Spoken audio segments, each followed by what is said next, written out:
স্বাগতম রহস্য লোকে। আজকে আমরা জানতে চলেছি মহেঞ্জোদারো ও হরপ্পা সভ্যতার সম্পর্কে। এমন এক সভ্যতা যেখানে ছিল পরিষ্কার পরিচ্ছন্ন নালী, রাস্তাঘাট, এমন পরিকল্পিত শহর যা আজকের মানুষের ভাবনা চিন্তার বাইরে। তবে সেই সভ্যতা কোথায় হারিয়ে গেল? শহর ছেড়ে কেন চলে গেল সেসব মানুষেরা? আজকে চলো এই রহস্যের দরজা খোলা যাক। সিন্ধু নদীর তীরে এই সভ্যতা গড়ে উঠেছিল প্রায় ৪৫ বছর আগে, ভারতের ও পাকিস্তানের কিছু অংশ জুড়ে।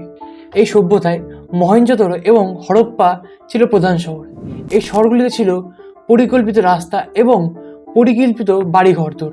কিন্তু এই সভ্যতা বিলুপ্ত হয়ে যায়। কোনো যুদ্ধের চিহ্ন নেই, নেই কোনো আগুন এবং কোনো মহামারীও নেই।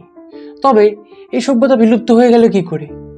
এটি কি সত্যি কোনো প্রাকৃতিক কারণ নাকি কোনো ভিন্নতর কারণ? কিছু বিকল্প গবেষকরা বলে সিন্ধু নদী সভ্যতার মানুষেরা যোগাযোগ করেছিল অন্য কোনো গ্রহের প্রাণীদের সঙ্গে। মহেঞ্জোদারো পাওয়া যায় এমন কিছু মৃতদেহ যা তেজস্ক্রিয় বিকিরণের ফলে মারা গেছে। অনেকেই বলে এটি প্রথম নিউক্লিয়ার বিস্ফোরণ বলে ব্যাখ্যা করে।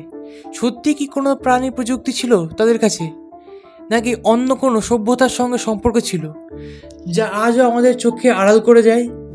আজকের পাকিস্তান, হরিয়ানা এবং গুজরাট ও পাঞ্জাব এই সভ্যতার নিদর্শন ছড়িয়ে ছিটিয়ে রয়েছে। গবেষকেরা চেষ্টা করছে সিন্ধু লিপি পড়ে ফেলার, কিন্তু তারা আজও পুরোপুরি সফল হতে পারেনি।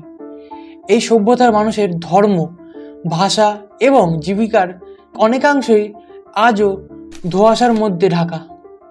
তবে কি এই সভ্যতার মানুষেরা মিশে গেছিল কোনো অন্য সভ্যতার সঙ্গে, নাকি এরা একেবারে ইতিহাসের পাতা থেকে বিলীন হয়ে গেছে?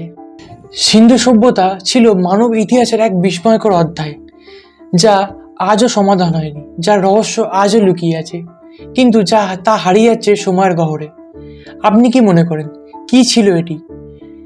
কমেন্টে সেটা জানিয়েন। আর এরকম রহস্যময় ঘটনা শুনতে রহস্যলোক চ্যানেলটিকে সাবস্ক্রাইব করেন।